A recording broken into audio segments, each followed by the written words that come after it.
Hello, hello, hello.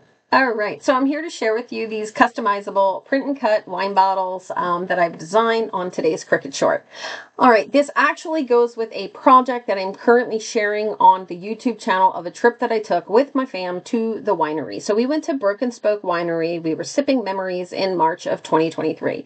And with this new wine collection that Echo Park came out with, I'm probably pulling out all of my wine pictures to get as many done as possible. But you're going to want to customize yours. So let's get started. All right. I am going to bring this bottle over here.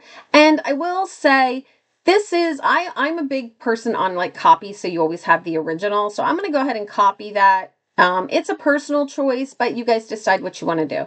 All right, now I've grabbed this and I have them set at 5 3/4 inches high because that's what works for my layout. Obviously, change the size of the bottles to anything you would like.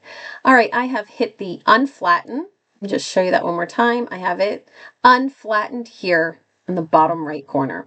That then gives me a detail. When something is attached and it's flattened, you can see that it just moves to a total print then cut. So you really need to unflatten it. And even though they're all in a print then cut, is all the status that they're in, you can now work with them. I'm going to click on the font and we're just going to change this to, let's do congratulations.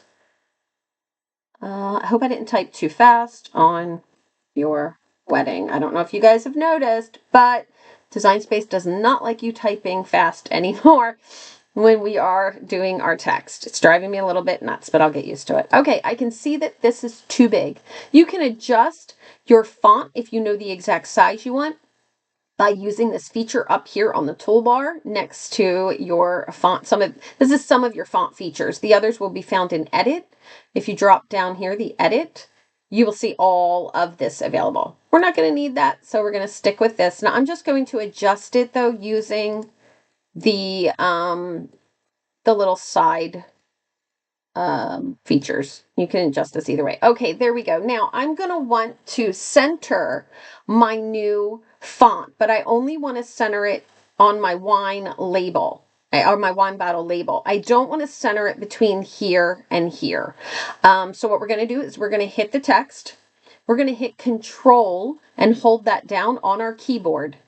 And then we're going to click on the wine bottle. Now I've engaged both of those. They're like grouped together. We're going to go up to Align and hit Center. That now has that centered on our wine bottle, which is what we would like. We're going to grab it and flatten it. It's now ready and it is customized to our own personal projects and we are ready to go. There's a lot of fun ideas that I think for these wine bottles. I have originally put them on a card. And I really liked it, but I always knew that I was going to be using them for some upcoming projects. So you might see these more than once. I hope you enjoy this file, and I hope that you will put the file down in the comments, of course, for you to use. I hope you enjoy the file, and I wish you happy crafting.